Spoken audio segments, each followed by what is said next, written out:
여러분, 형통으로 가는 길이라는 좀 멋있는 말을 생각해 보았는데, 쉽게 생각해서 형통은 영어 성경에 보게 되면 그냥 success예요. 그래서 성공으로 가는 길이라는 말과도 서로 연결이 되는 것을 우리는 보면서 새해를 맞이해서 우리 교우들이 정말 열심히 기도하고 말씀으로 무장하는 모습이 너무나도 자랑스럽고 하나님께서 큰 일을 이루실 것 같은 그런 예감에서 저희들이 새해 특별 새벽 기도에서 은혜 가운데 잘 마쳤습니다.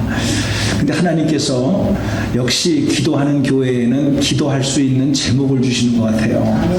그래서 그냥 보통 병이 아니고 생사가 오고 가는 그런 교우의 자녀분이 새해부터 아픈 소식을 듣게 되고 온 교우가 깜짝 놀라서 기도하게 되고 우리 권사님 또 따님 또 권사님 장모님 이런 망처럼 모양 또 사랑하는 남편이 우리가 육신의 질병으로 이렇게 고생하는 모습을 듣게 될 때 우리가 다 잘 살기를 원하고 그죠? 건강하기를 원하고 성공하기를 원하고 형통하기를 원해서 열심히 우리가 관리도 하고 좋은 것도 먹고 비타민도 먹고 이렇게 하는데 이게 마음대로 이렇게 잘 되지 않는 모습을 우리가 바라보면서 과연 우리가 형통으로 가는 길이 무엇일까?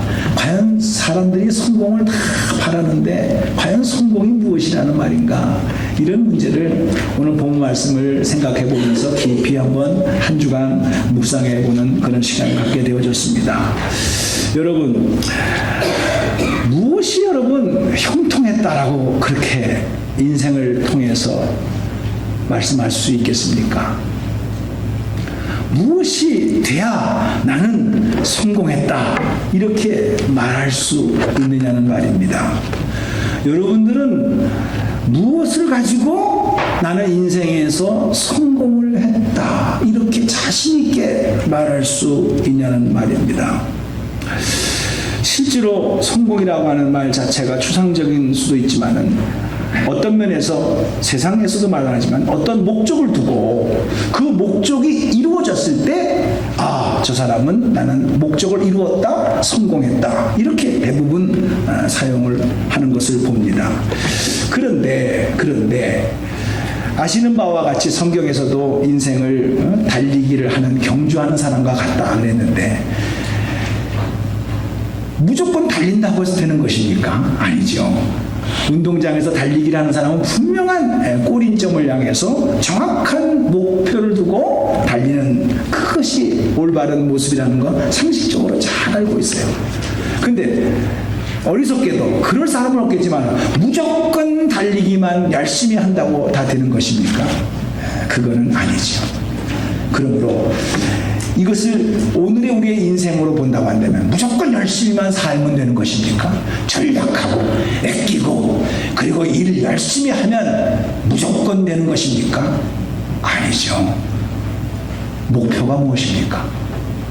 목적이 무엇입니까? 당신이 그렇게 잠 못 자고 그렇게 열심히 일을 해야 될 이유가 어디 있다고 생각하십니까? 무엇을 이루기 위해서 그렇게 하는 것입니까? 저는 이 문제를 성경을 통해서 한번 깨달아 봤는데 그렇게 말하는 사람이 있었는지 없었는지 모르지만 우리는 성경에서 예수님이요 십자가상에서 돌아가시면서 다 이루었다 이렇게 하시면서 눈을 감으셨어요. 세상에 어느 누구가 그냥 죽은 것도 아니고 그 수많은 고문을 당하시고 배신을 당하시고 엄청난 고통 가운데에서 죽어가면서도 다 이루었다. It is finished. 헬라말 하나 할게요. 테텔레스타이. 이렇게 하시면서 죽을 사람이 누가 있겠어요? 여러분이 안 믿던 여러분의 눈을 감을 날이 있을 텐데 그때 많은 가족들 앞에서 나는 이 땅에 태어나서 할 일을 다 하고 전혀 후회 없이 나는 눈을 감는다 이렇게 말할 사람이 몇 사람이나 있겠어요? 근데 예수님이 그렇게 하셨어요. 그러면서 그런 고통과 배신과 고문 속에서도 어떻게 그분은 십자가상에서 다 이루었다라고 말할 수가 있었을까? 라는 생각을 하면서 말씀을 보게 되니까 예수님은 그냥 온 게 아니었어요. 그냥 온 게 아니었어요. 예수님은 이 땅에 태어나면서부터 하나님의 계시를 받았고 모든 백성을 죄에서 구원할 자다, 그 이름을 예수라고 하라 라고까지 이름까지 천사가 와서 지어주었고, 그리고 그 십자가를 감당하기 위하여 십자가를 제자들에게 가르쳤고, 십자가가 가까이 왔을 때 내가 아버지로부터 영광을 받을 때가 왔다라고 고백을 했고, 그리고 겟세마네 동산에서 끝까지 기도하시면서 죽는 순간에 예수님은 드디어 자기가 이 땅에 오신 목적과 하나님의 뜻을 이룬 그 사건 앞에서 다 이루었다, 이렇게 말씀을 하셨어요. 근데 저는 깜짝 놀랄 또 하나의 사건을 봤어요. 그것은 3년 동안 예수님을 따라다녔던 제자들이에요. 여러분, 그 제자들을 우습게 보지 마세요. 여러분들이 이민 생활에서 시간상 무슨 관계상 일주일에 한 번 오는 분들이 대부분인데, 이 제자들은 생업을 포기하고 직장을 포기하고 3년 이상을 예수님과 먹고 자고 24시간을 거의 동행을 하면서 주님으로부터 특수 훈련을 받았던 사람들입니다. 그러면 말이 3년이지 횟수로 따지면은 아마 30년을 같이 보낸 시간과 같다, 이렇게 봐도 틀릴 말은 아닐 것입니다. 그런데 그 제자들이 똑같은 십자가 사건 앞에서 자기의 스승이신 예수님은 다 이루었다라고 분명히 말을 했는데, 제자들은 그 십자가 앞에서 다 도망가 버렸어요. 나는 갈릴리로 가서 고역이나 잡아야 되겠다 라고 다 주님을 배신하고 가버렸어요. 왜 그럴까요? 스승은 다 이루었다, 승리했다, 성공했다, 이렇게 말하는데 그렇게 모든 것을 포기하고 따랐던 제자들은 실패했다, 틀렸다, 내가 헛시간 보냈다 생각, 애나 옛날처럼 고기나 잡으러 가야 되겠다 라고 갔단 말이죠. 왜 그랬을까요? 이것은 열심히 했다, 직장을 포기했다, 사업장을 포기했다, 내가 열심히 주님을 따랐다, 이적과 기적을 같이 경험했다, 그 현장에 내가 있었다, 이게 중요한 게 아니라 당신이 예수님을 따른 목적이 뭐였냐는 거예요. 이걸 물어보는 거예요. 주님의 목적은 십자가였습니다. 온 인류의 죄를 대속하기 위한 하나님의 위대한 사랑을 증거하기 위하여 모든 굴욕과 배신을 참으면서 그 길을 외웠지만 끝까지 포기하지 않냐고 그 목적을 위해서 갔지만, 제자들은 그 목적이 아니었어요. 여러분도 잘 아시는 바와 같이 주님의 이름으로 영의정이가 되고 좌의정이 되고 예루살렘에 입성하게 되면 내가 출세를 드디어 해야 되겠다 라는 생각이었어요.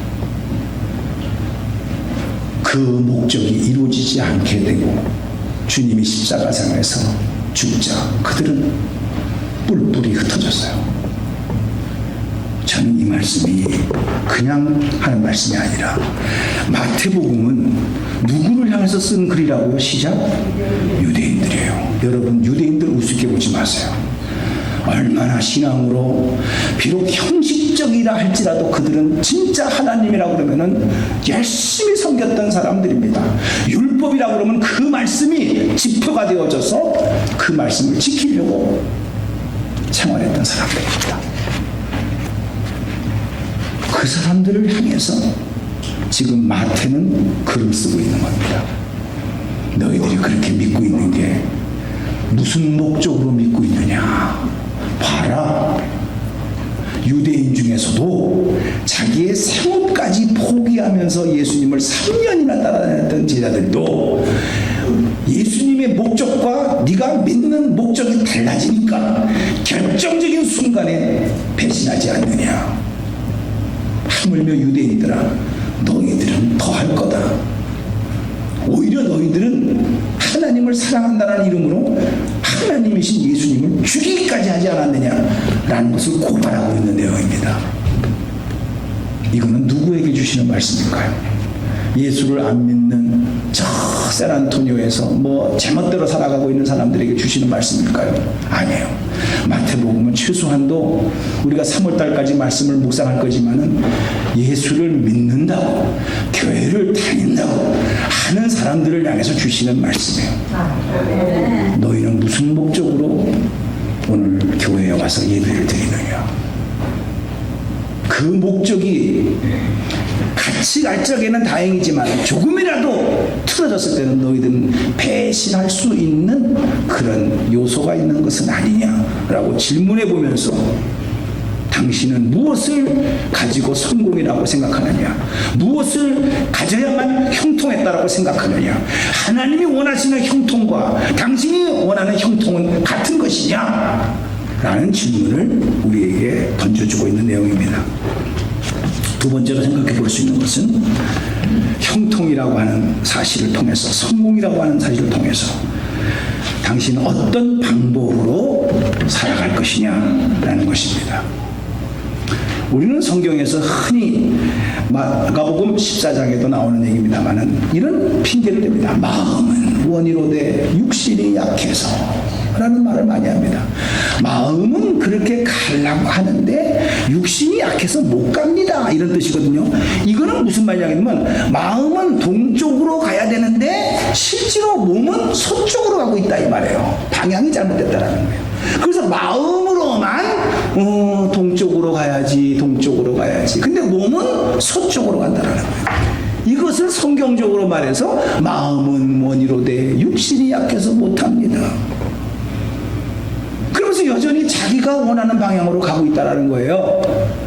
여러분들은 올바른 방향으로 가고 있느냐라는 질문이기도 합니다. 세 번째 생각해 볼 수 있는 것은 당신이 올바른 방향까지 정하고 분명한 목표를 뒀다고 한다면 최선을 다하고 있느냐라는 거예요. 적당히 그저 둥글게 그저 뭐가 안 나도록 그저 남에게 인상 찌푸리지 정도로만 하면 되는 것이지 뭐 그게 살 일이라고 I do my best 이렇게 하면서 최선을 다하는 것이냐? 이렇지는 않다. 다시 한번 여러분들 진짜 이것이 있어도 되고 없어도 되는 것이 아니라 내 생애 최고의 목표요 반드시 이루어져야만 될 것이라고 생각한다면 여러분들이 목표를 정했고 방향을 정했다면 최선을 다하고 있습니까?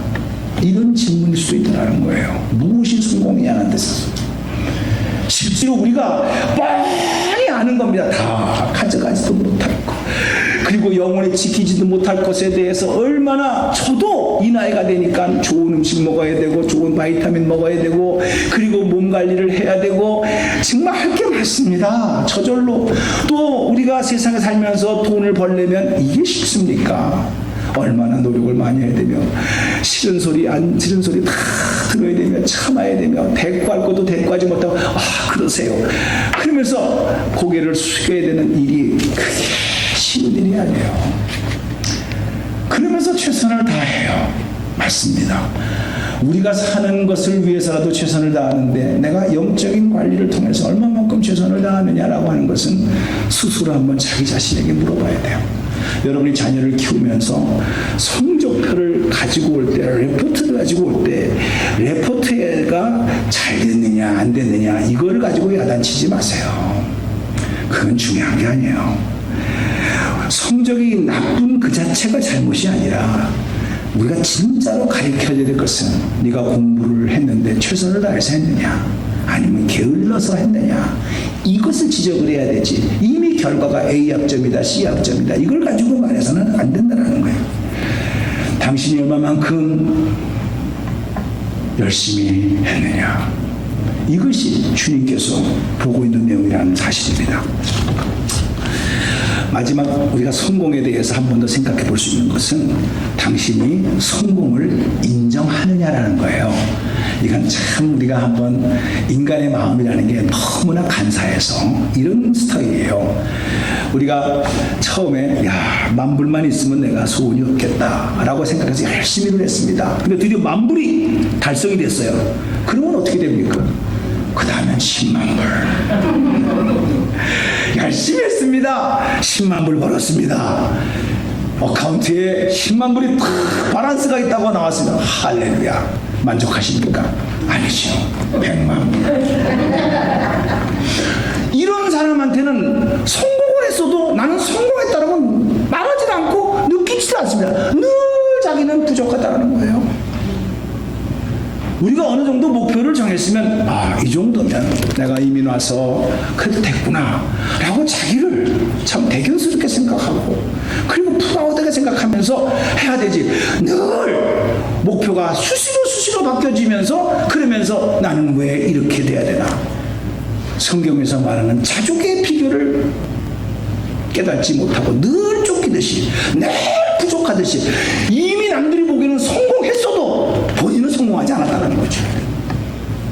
우리는 빌립보서 4장 12절에 내가 비천에 처할 줄도 알고 풍부에 처할 줄도 알고 모든 일에 배부르며 배고픔과 풍부와 궁핍에도 일체의 비결을 내가 배웠다.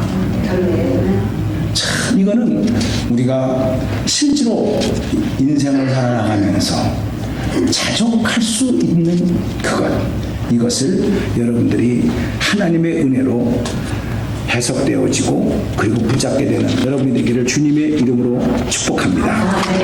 그렇습니다.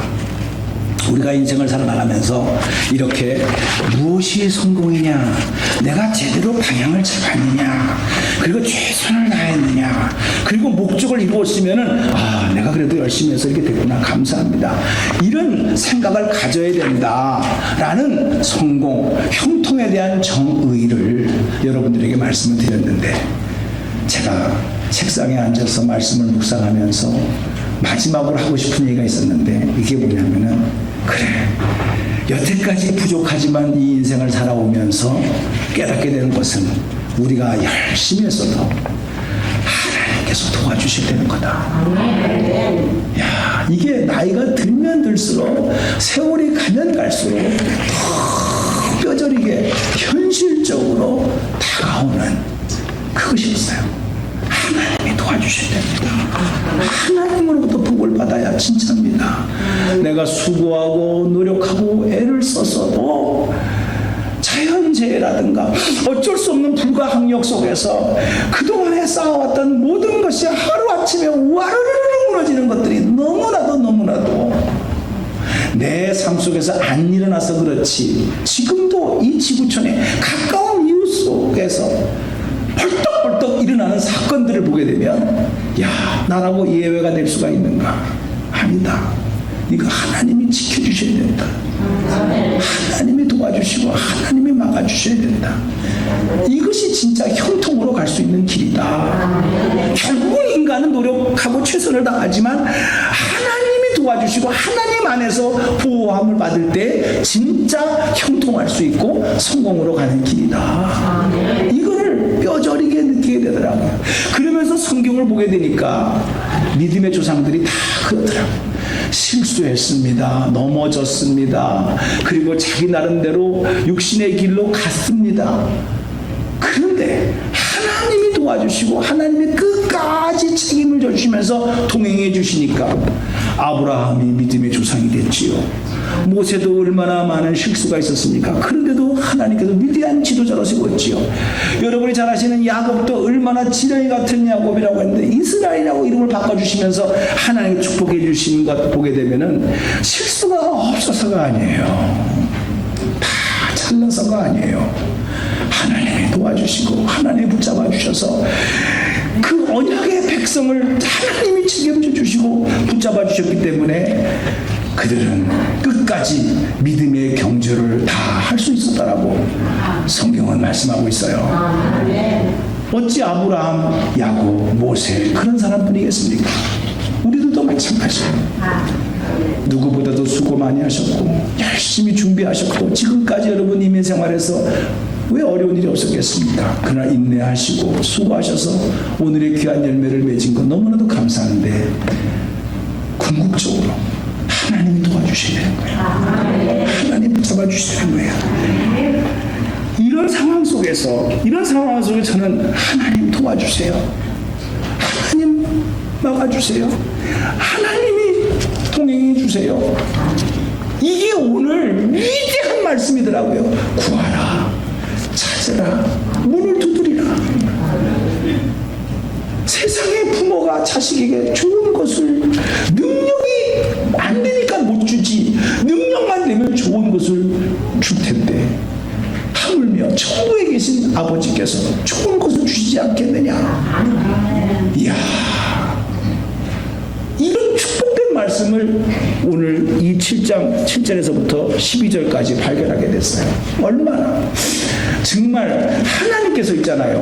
구하라, 찾으라, 문을 두드리라, 하나하나 풀기에 앞서서 전체를 본다고 한다면 하나님이 더 못 줘가지고 우리보다도, 구하는 우리보다도 더 안타까워하시는 하나님이심을 믿으시기 바랍니다. 요즘 여러분들 한국에서 나오는 신문을 보게 되면 이게 말세가 다 됐구나라는 것을 우리는 섬찟 깜짝 놀랄 정도로 봅니다. 부모가 자기 딸이에요. 자기 딸, 남도 아니에요. 자기 딸을 밥을 안 먹이는 거야. 계속 때리는 거야. 그냥 뼈대만 남은 애를 갖다가 가스관을 타고 탈출을 해가지고, 그래가지고 그 뼈만 남은 애기를 발견해서 신문에 나질 않았다. 그 조그만 애기를 의자에다가 묶어놓고 샌드백 치듯이 그냥 권투로 그냥 막 때려가지고 죽이지를 않았나. 세상에 어떻게 자기 자식을, 이 세상에 이렇게 될 수가 있는가. 운다고 애기를 갖다가 20몇 살 먹을 엄마가 그냥 획 던져가지고 뇌진탕에 난지를 않나. 세상에 이 시대를 보게 되면 성경 말씀이 아마 예수님께서 바꿔서 말했을 것 같아. 부모도 애기를 던지지만 나는 너를 안 던진다.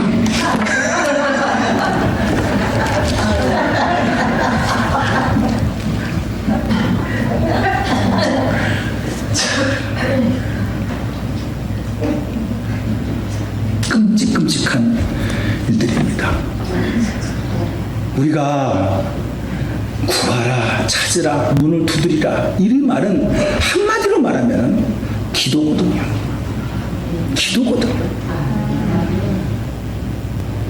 우리 주님께서 겟세마네 동산에서의 기도를 한번 잘 여러분들이 생각을 해보세요. 참 저는 여기서 이제 뭉클했습니다. 오직 했으면은 예수님께서 있잖아요.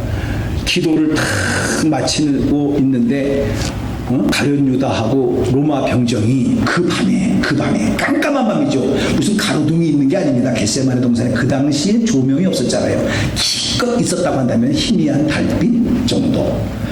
그리고 밤이 되면은 유대인들의 복장은 다 이렇게 모자가 달린 그 외투를 갖다가 쓰는 것이니까 실제로 얼굴을 알아도 그 밤에 얼굴을 알 수가 없어요. 왜? 다 이걸 쓰고 있으니까. 그러니까 가룟 유다만이 아는 거예요. 내가 입을 맞추는 사람이 예수다. 작전을 짠 거지요.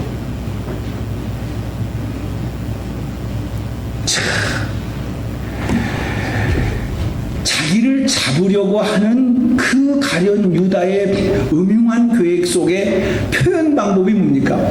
선생님 무슨 뽀뽀를 했어요. 보내라.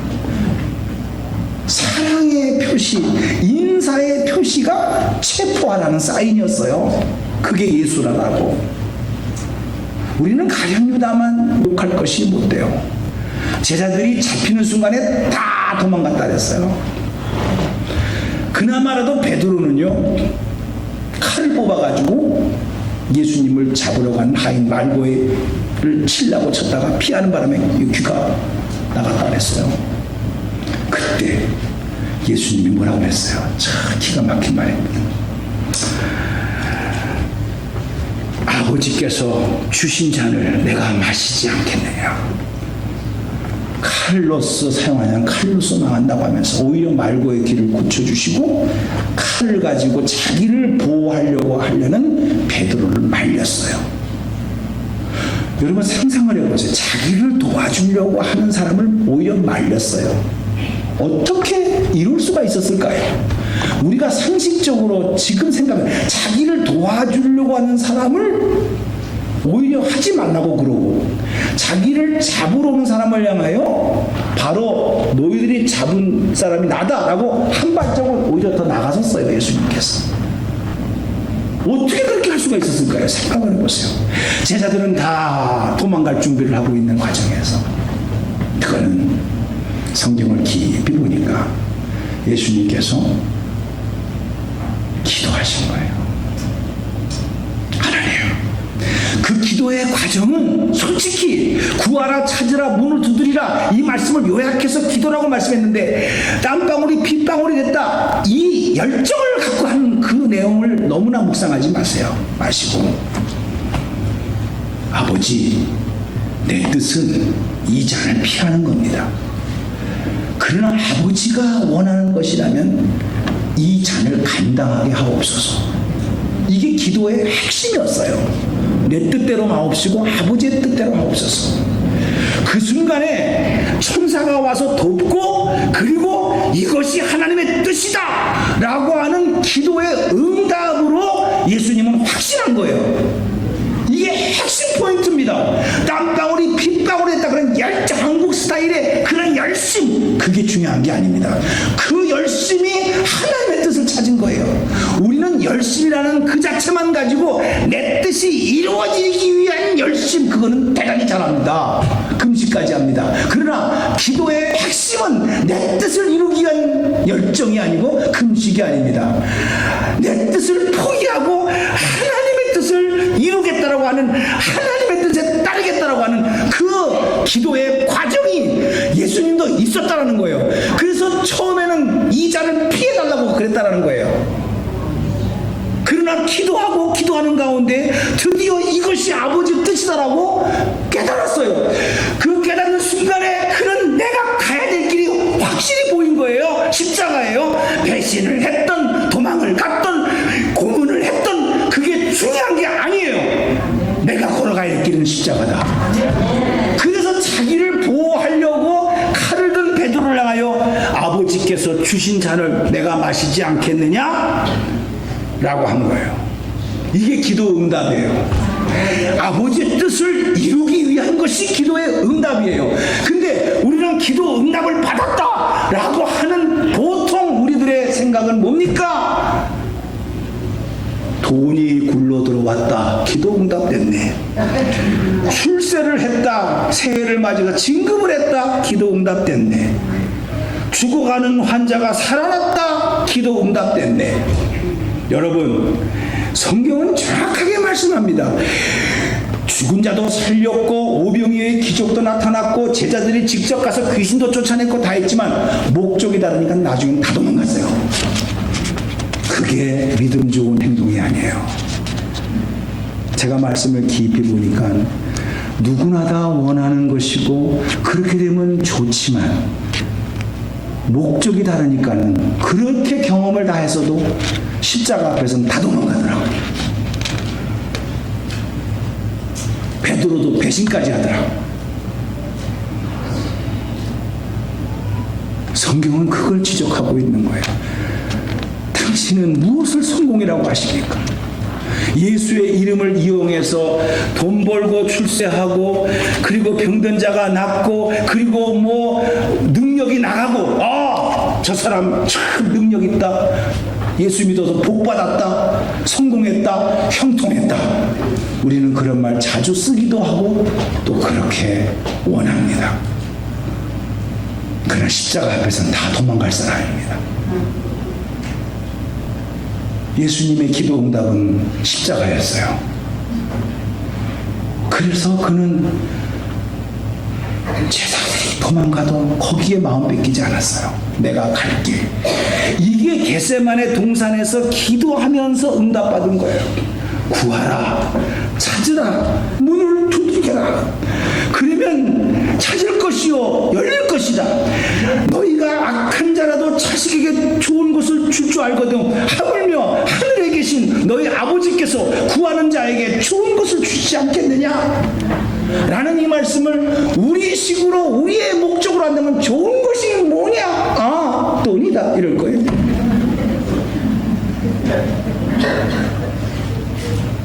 저도 거기에 자유하지 못합니다.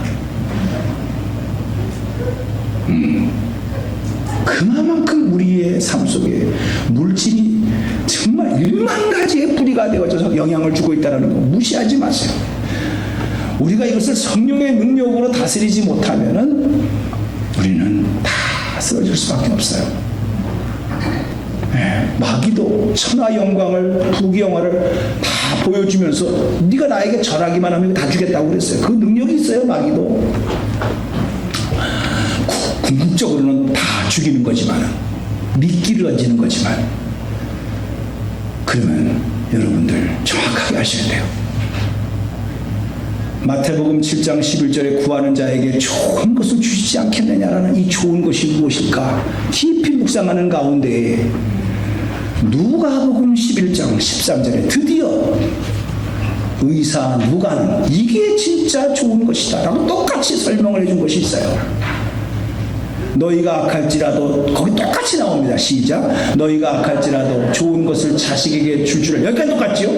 하물며 너의 하늘 아버지께서 구하는 자에게 성령을 주시지 않겠느냐. 마태복음 7장에서는 성령을 좋은 것이라고 말했고 누가복음 11장에서는 누가는 성령이라고 말을 했어요. 아, 여기서 여러분들이 반짝거리는 이거구나 이걸 아셔야 돼요. 진짜 하나님이 원하시고 진짜 당신에게 주시고 싶어하는 것은 가장 좋은 것은 성령이에요. 당신이 원하는 목적은 물질일 수도 있고 출세일 수도 있고 그리고 여러분이 원하는 것을 이루는 것이 성공이다라고 말할 수 있겠지만 아니다. 그거는 십자가 앞에서 다 도망갈 사람들이다. 그러나 성령이 너에게 임하시면 성령이 너에게 임하시면 너희가 권능을 받고 예루살렘과 온 유대와 사마리아 땅까지 내 증인이 되는 생명을 거는 것까지 가장 귀한 것 소중한 것 인생의 진정한 목적을 이룰 수 있는 그것은 너의 의지도 아니고 너의 상식도 아니고 너의 경험도 아니고 성령이 너에게 임하시면 이 성령을 주시겠다라는 거예요. 그것을 구하라는 거예요. 찾으라는 거예요. 그리고 이것이다라고 할 때는 끝까지 열릴 때까지 두드리라는 거예요. 두드리라. 이게 그 말씀입니다. 열릴 때까지 두드려라. 저는 이 말씀을 묵상하다가 여러분들 왜 안 구했겠습니까? 왜 안 찾았겠습니까? 왜 문을 안 두드렸겠습니까? 다 했어요. 여러분들 나름대로 했어요. 근데 여러분들이 구하는 것이 하나님이 주고자 하는 것과 안 맞으니까 포기해버린 거예요. 네. 그러나 무엇이 진짜 구해야 될 것이고 내가 진짜 찾아야 될 진리가 무엇인가를 찾고 난 다음에는 그때부터는 열릴 때까지요. 여기서 대부분 많은 사람들이 형통의 길로 가는 길, 성공으로 가는 길을 가지 못하고 중간에 기브업하고 포기하는 이유가 그렇더라고요. 여러분 한두 번 여러분들이 신앙생활을 하면서 마음에 다 은혜되는 말만 듣고선 여태까지 신앙생활을 하신 분 누가 있겠습니까? 때로는 시험 들기도 하고 때로는요 마음의 상처를 받기도 하고 그러면서 신앙생활을 하는 거예요. 제자들도 마찬가지였어요. 그러나 이게 살 길이다. 이게 진짜 하나님 원하시는 길이라고 한다면요. 될 때까지 두드리는 거예요. 끝까지. 이게 현통으로 갈 수 있는 길이라는 거예요. 근데 우리는 중간에 흉내내는 거예요. 내다가 내 뜻하고 내 목적하고 안 맞을 것 같으면 그냥 포기하는 거예요. 그러니까 궁극적으로 하나님이 원하시는 그 길을 가지 못한다는 거예요. 그리고서는 자기 나름대로 뭐 그래서 이렇다 뭐 저래서 저렇다 라고 해서 많은 이유를 대면서 합리화를 시켜야 자기도 위로가 되는 거 아니겠습니까? 사랑하는 성도님들 저는 이 말씀을 깊이 묵상하면서 야, 그래, 하나님이 진짜 성령으로 좋은 것을 주시길 원하시는데 만일에 안 주신다고 한다면 그거는 야고보서에서 야고보 목사님이 말씀하신 것처럼 우리가 잘못 구하기 때문에, 정욕으로 구하기 때문에 안 해주신 거예요. 그거 줬다가는 더 나쁘게 될까봐. 믿으십니까? 이것은 여러분이 하나님에 대한 정확한 신뢰가 있어야 돼요. 이게 없으면은 여러분들은 여러분의 목적대로 제자들이 3년 동안 예수님을 따라다녔는데 그냥 따라다녔습니까? 대단한 믿음이고 대단한 헌신이에요. 대단한 선택이에요. 그러나 그 목적 자체가 잘못됐으니까 결정적인 순간에 다 도망가잖아요. 똑같아요. 우리도 교회에서 어떻게 저렇게 교회에서 열심히 하는 사람이, 저렇게 헌신하는 사람이 하루아침에 교회를 부정하고 떠날 수가 있어? 목적이 달라서 그런 거예요. 목적이 달라서. 하나님이 원하시는 목적과 내가 원하시는 목적이 달랐기 때문에 그런 거예요. 그러니까 진짜 하나님은 예수 그리스도 안에서 영원한 생명과 진짜 하나님의 자녀로서의 올바른 삶을, 네가 세상에서 부인하면 나도 너를 부인할 것이고, 네가 세상에서 나를 시인하면 나도 마지막 때 내가 너를 시인하리라. 나와는 결정적인 순간에 우리가 올바른 선택을 할 때 그것이 성공이고 그것이 진짜 형통이다라고 하나님께서 말씀하시는데, 우리는 사라질 것을 가지고 그것을 필요 없다가 아닙니다. 그것을 목적으로 둬가지고 예수를 믿었다고 했다면, 우리는 이 말씀 앞에 나는 지금 무엇을 위해서 구했는가, 무엇을 하려고 찾았는가, 지금도 열심히 무슨 목적을 놓고 문을 두드리고 있는가, 그것을 다시 한번 우리에게 물어보고 있는 말씀이라는 거죠. 신실하신 하나님, 좋으신 하나님을 믿으세요. 응답이 됐다 안 됐다가 중요한 게 아니에요.